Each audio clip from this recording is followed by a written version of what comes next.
นำโครงการรถเมล์ด่วน BRT ลงพบปะประชาชนอยู่เมืองจันทบุรี ในวันที่ 30 กันยายน 2025 ท่านลิตา คัตถิยะ รองรัฐมนตรีกระทรวงโยธาธิการ และขนส่ง และท่านศิริราช ธงศิลป์ทองเพ็ง รองเจ้าของนครหลวงเวียงจันทน์ พร้อมด้วยคณะชี้นำโครงการรถเมล์ด่วน BRT ได้ลงพบปะองค์การปกครองเมืองจันทบุรี อำนาจการปกครองบ้าน ประชาชน หัวหน่วยธุรกิจที่อาศัยอยู่ขอบเขตบ้าน วัดจันมีไซ ไหโศก ที่ตั้งอยู่ในเขตโครงการรถเมล์ด่วน เพื่อปรึกษาหารือและรับฟังคำคิดคำเห็น ต่อการก่อสร้างโครงการรถเมล์ด่วนอยู่เขตดังกล่าว ในโอกาสลงพบปะในครั้งนี้ ได้เปิดโอกาสให้อำนาจการปกครองบ้าน ประชาชน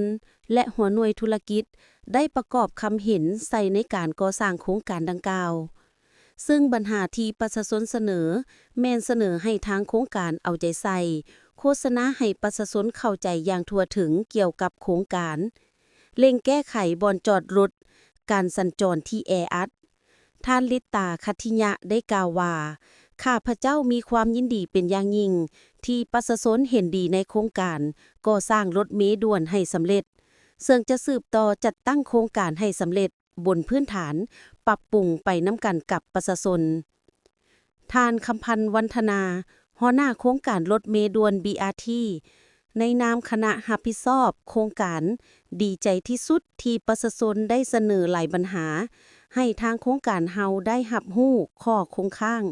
โดยจะนำเอาไปแก้ไข ซึ่งปัจจุบันสำเร็จการชดเชยให้ประชาชนแล้ว 90 กว่าส่วนร้อน สำหรับการแก้ไขการสัญจรแออัดนั้น โครงการก็ได้มีการพัฒนาบ่อนจอดรถ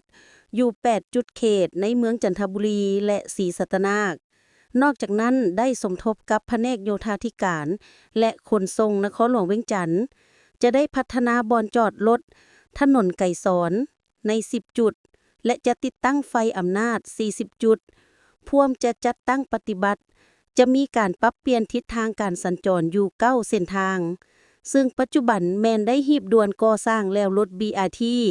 และในเดือนตุลาจะได้เฮ็ดเวียกร่วมกันในการโฆษณาให้ประชาชนเข้าใจตื่ม ท่านรองเจ้าของนครหลวงเวียงจันทน์ได้กล่าวว่า โครงการก่อสร้างรถเมล์ด่วน BRT แม่นเป็นโครงการที่สำคัญ เพื่อลดพรการสัญจรแออัดอยู่นครหลวง ซึ่งการลงมาในครั้งนี้แม่นได้รับฟังหลายปัญหาที่ประชาชนเสนอ โดยจะนำเอาข้อเสนอดังกล่าวนำไปค้นคว้าแก้ไขให้เป็นรูปธรรม